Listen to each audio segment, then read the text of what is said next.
Hi, everyone. This is the actual link to our video for the review. I'm going to give a few minutes. It is now 10 a.m. I'm going to use just a couple of minutes, let some people logged on. I did send out the wrong link because I was using the wrong camera. You're not going to get much just by looking at me speak. I was hoping to have on here some information for you, so I had to resend that out. But thank you for joining me this morning. If you are watching live, then you are welcome to use the interactive chat feature. We will be answering questions as we go. If you haven't had a chance yet to look at our calendar, there is the skills test, which is, on Thursday, and then the vocab test, which is on Tuesday.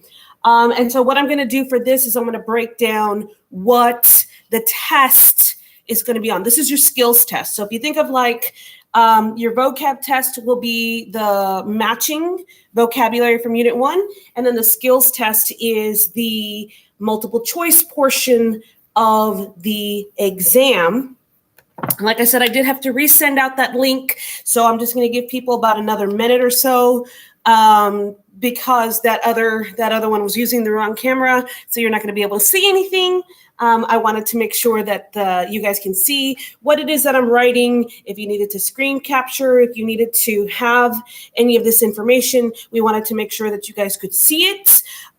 So I had to resend out that link. So we will get started here in just a moment.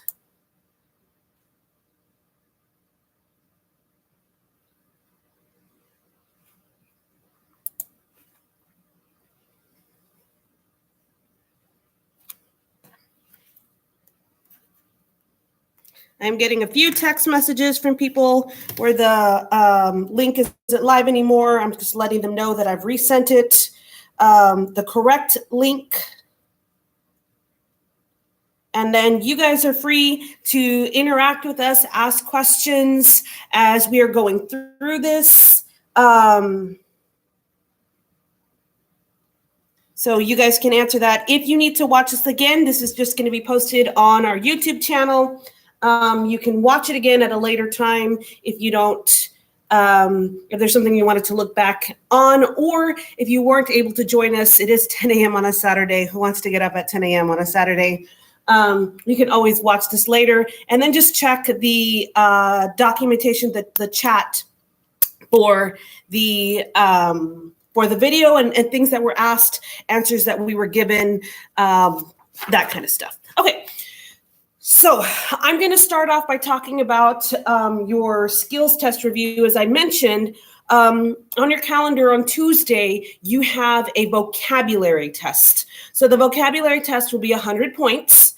There are 50 vocab terms, and when we made this, we copied it straight off of Quizlet. So my recommendation would be to go to, if you're not a member of the Quizlet classroom, my recommendation would be to go to the flipped resources. There is a list of all the vocab sets.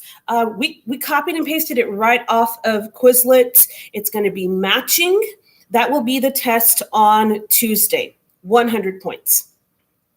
The skills test is going to be the multiple choice portion part of the test. It is a separate test grade, and we will talk to you guys for B-Day students. We will talk to you guys about how to get a grade guarantee on the skills test in class. A-Day students, we already talked to you about this. But I want to do a breakdown of what the skills test is going to look like. First of all, some logistical information. When you guys come in on the day of the test, you are going to get a random seat. One of the things that College Board does is on the day of the AP exam, you will get a randomized seat. And so we will try to mimic the College Board experience of the day of the AP exam as much as possible. So when you come in, you are going to have a random seat. You are going to have to put your backpacks off to the side. Backpacks off to the side of the classroom, either in front or the side. They do not allow water bottles.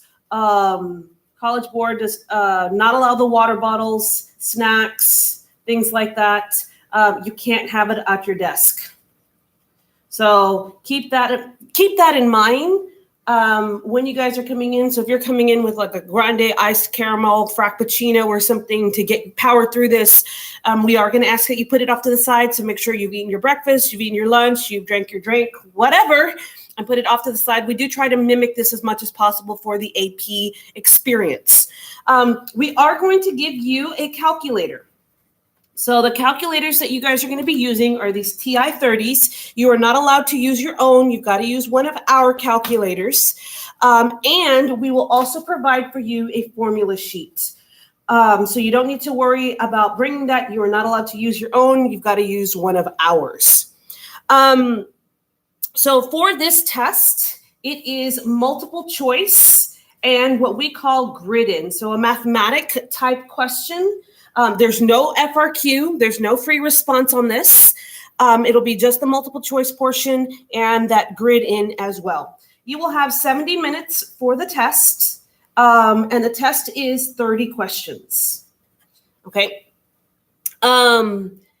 With this, it is 30. Let me double check that it is 30 multiple choice, 3 grid ins. Yep. So 30 multiple choice plus 3 grid-ins, and your grid-ins are mathematic questions. So you are allowed to use calculators now. Yay! Before 2012, you couldn't, but now you're allowed to use calculators, and so we have a grid-in portion, and that's where you will provide a mathematic answer. And as you guys are watching, if you have any questions as we're going through, please feel free to go ahead and ask them on the chat. We will answer them live for you. We will project a timer on the board for you. And we do this for the entire first semester. However, second semester, we do switch to just showing you the time. Now, College Board, what they do is they only show you the time. They don't have a timer countdown. So if you are one of those people that likes to know how much time do I have left, but you don't want to look at the actual time, you will need some kind of analog watch, smartwatches, Fitbits, things like that. Those are not allowed. For the first semester, we will post a timer for you guys. But then second semester, we switch to the time because we're really trying to get you guys into that AP mode.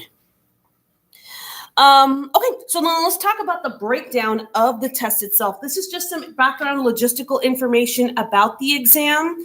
You'll get a randomized seat the day that when you come in that morning. Again, this is on Thursday/Friday. This is the skills portion only. On Tuesday, Wednesday, you will have the vocab portion, and that is straight matching right off of Quizlet. But for the skills test, this is your multiple choice portion. So you have your randomized seat that you're going to be given. We're going to ask that backpacks be put off to the side. You can't have them at your table. You also can have water bottles, snacks. You need to have all of that removed from the tables. That is College Board's policy. You are also not allowed highlighters. And so we are going to highlighters. I hope I spelled that right. We're also going to adhere. So whatever College Board does, we are going to do in class as well. That way you guys get used to it. So on the day of the AP exam, it's not a shock. It's not a surprise. It's not going to be anything that you are not already used to. Okay, so we are going to provide these calculators for you. Again, you don't get to use your own. You have to use one of ours. And we are going to give you that formula sheet. So you have the formula sheet.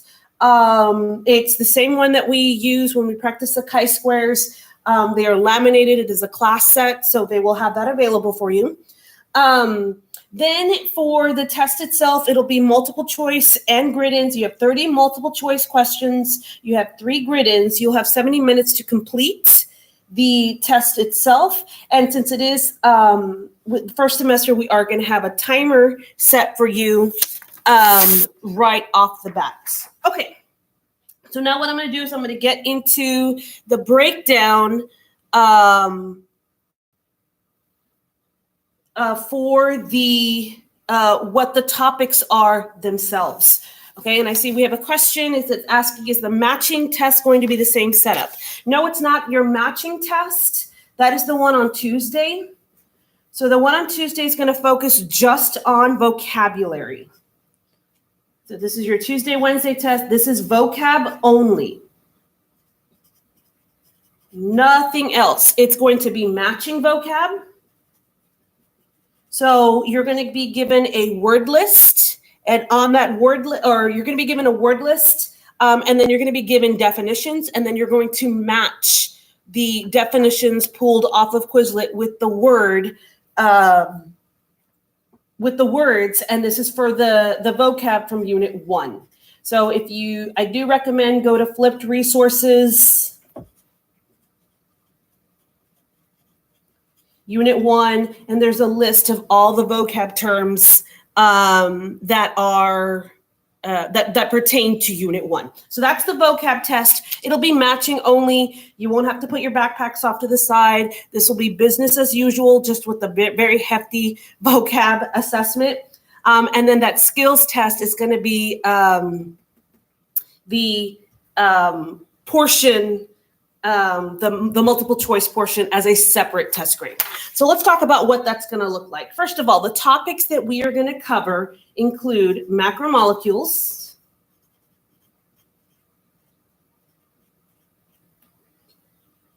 it is going to be, and with the macromolecules, there are going to be 8 questions on macromolecules.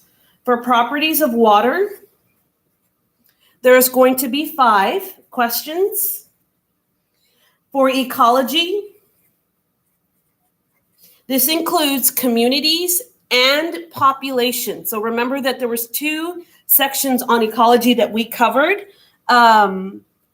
The ecology section will be both communities and populations. And there are 8 questions on this. Then we have some that what I call your general science or your math. So with the general science, these might be things, these might be questions on experiments that you've never seen before. But I'm going to ask you questions like, what is the control? Based on the information you were given, what is the control of the experiment? Which of these would be a factor that would have been held constant? So some of these general science students tend to get a little worried because it's something that we've never talked about before. But I'm not asking you about the content behind it. I'm asking you about that lab writing procedure. So what was the control of the experiment? Or how did the independent variable get changed in this experiment? I may even ask you to interpret data. So you'll be given a graph. And then from this graph, you have to look at it and find what is the trend. Was it a positive correlation? Was it a negative correlation? Was there no correlation? I might ask you to look at a specific point on a line graph or a bar graph and then ask you to interpret at what point was the concentration the highest. Or at what point would you expect to see this many parts per million, or at what time would you? So this is what I call your general science category.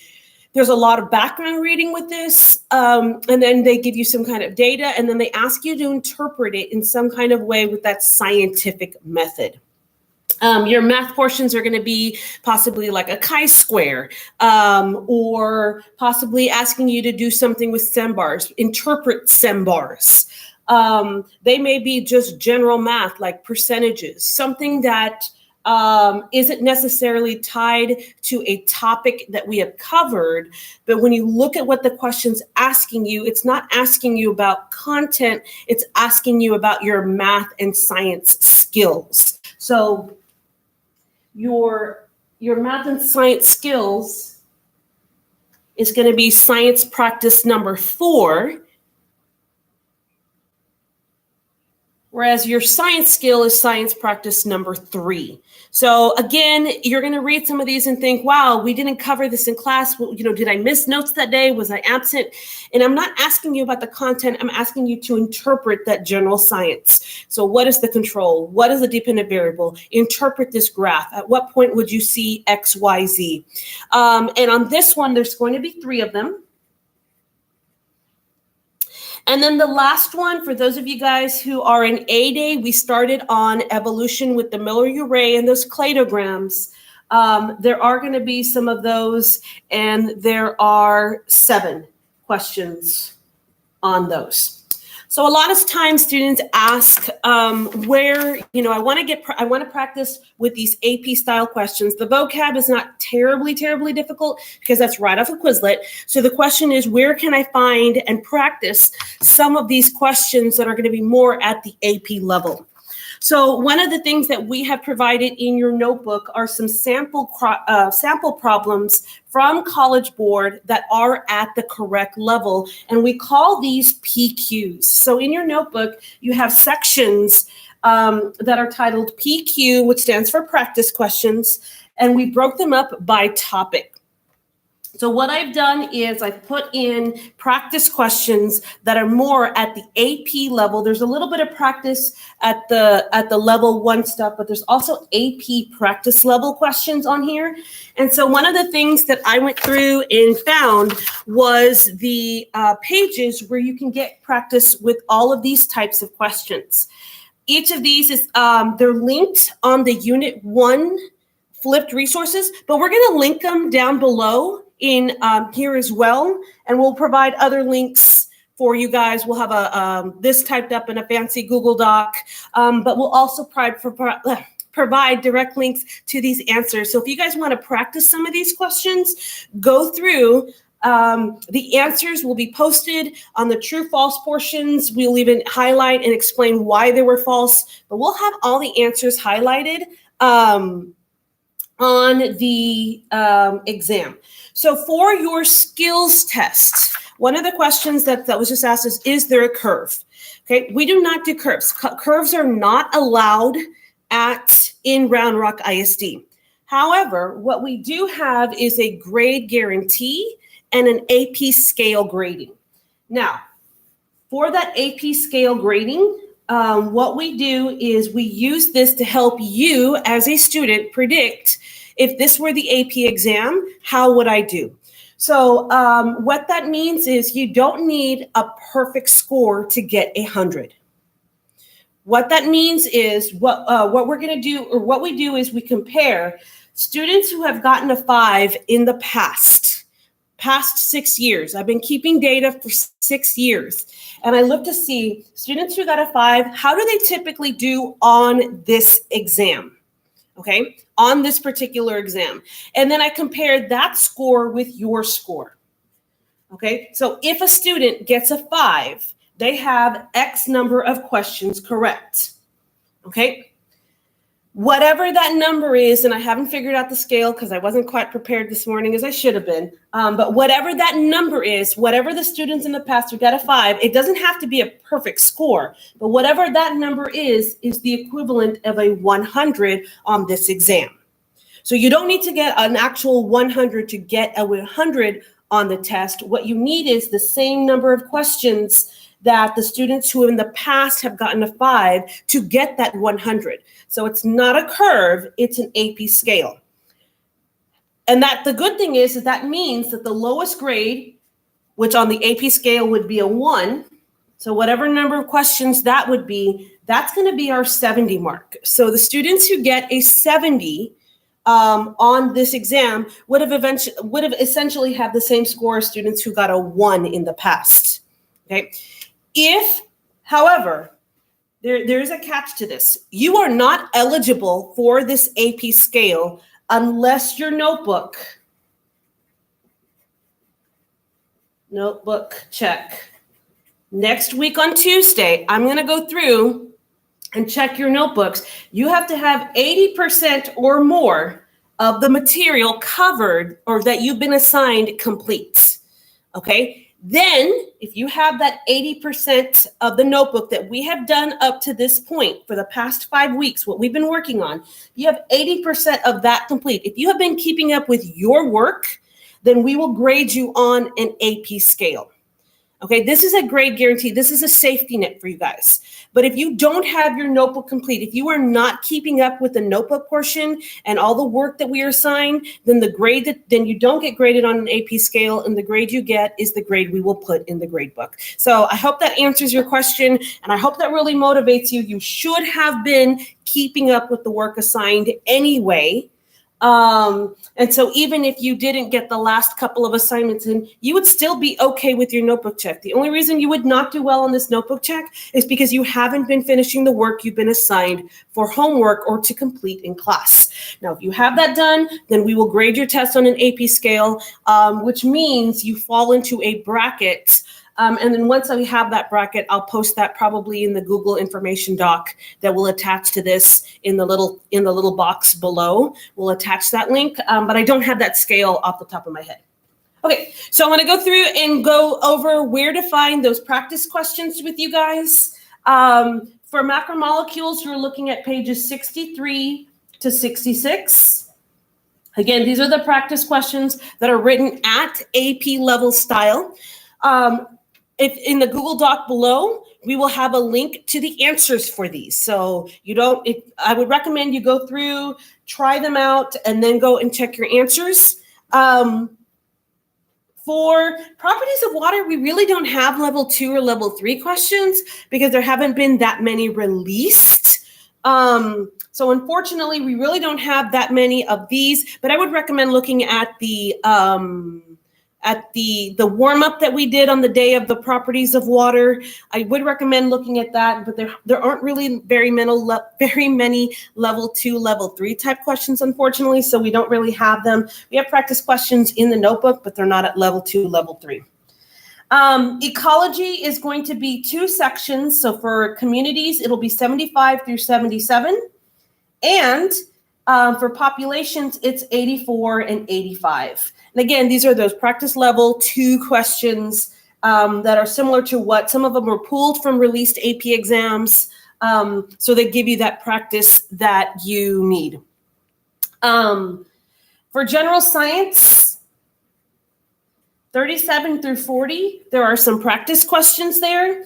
And those practice questions are, you'll get a really good feel of what the AP exam really feels like. It's going to be those level, you're going to see a lot of reading. There's a lot of graph interpretation. So we're trying to make sure that you guys are prepared for that. I'm trying to pull as many available AP questions for you to practice. Those are in your notebooks and on these practice questions. And then for evolution, it's going to be 94 through 97. And with those evolution, what we're talking about are lots of these cladogram activities. So cladograms, or sometimes they're called phylogenetic trees. B-Day hasn't done this yet, but A-Day started with their cladograms practice with the bears and some information.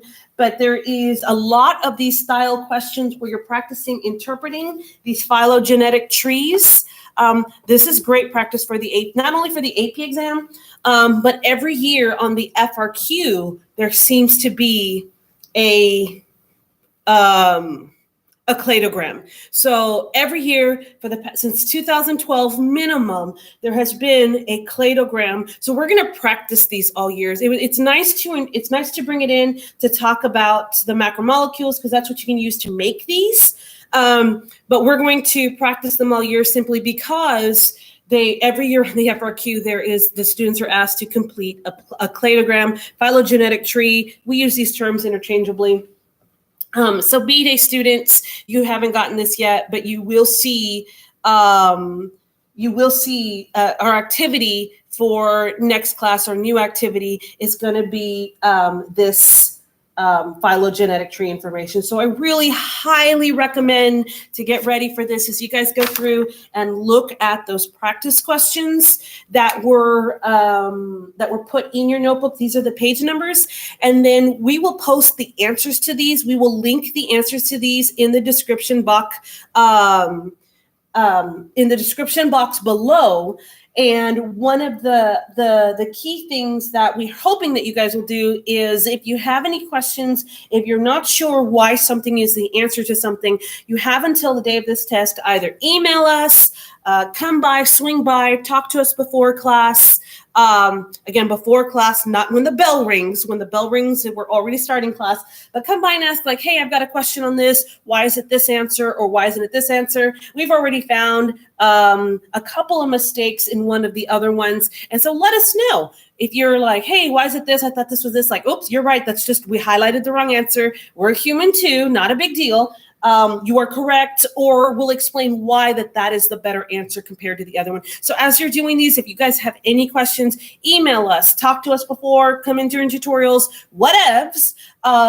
but kind of, get some background information on some of those. We really, really hope that you guys are utilizing these. These are a great, great source of practice for what those level 2 and level 3 questions are. Because then what's going to happen is when you come in for those skills tests, you're going to be completely blindsided by the type of questions. Your knowledge checks are not level 2, level 3. Okay, you had some on your quiz, but now you're going to have a lot more on these tests. It's more application of what you learned, not straight up memorizing vocabulary. Okay. I hope this review helps. I hope it gave you a breakdown looking at the number of questions. Where should I focus my studies? I hope that these questions also give you guys some background information. Don't hesitate to email us. If you have a question, don't hesitate to stop by before class begins or right as the class is transitioning to another one. Otherwise, we wanted to make sure that you had plenty of time. So we're doing this on Saturday. You had plenty of time to come in. Your test is not until Thursday, Friday, but you guys have time to come in, ask us questions, email us questions if you guys have any. And then this video will be available if you need to go back and look at this. And then there will also be a Google Doc linked below with this typed up nice and pretty instead of my ugly handwriting here, along with the links to the answers to these. And I think I promised to link something else, but I don't remember what it was I promised. Whoops. But hopefully, if you guys can remember, if you have any questions, send us an email. We'll also include that in the document. Don't forget to like and subscribe. Yay! Just kidding. I'm just kidding. You don't have to. We don't get money from this. But seriously, though, if you do have any questions, email us, talk to us. We will gladly help you out as much as possible. I hope this was helpful to you guys. Have a great rest of your weekend.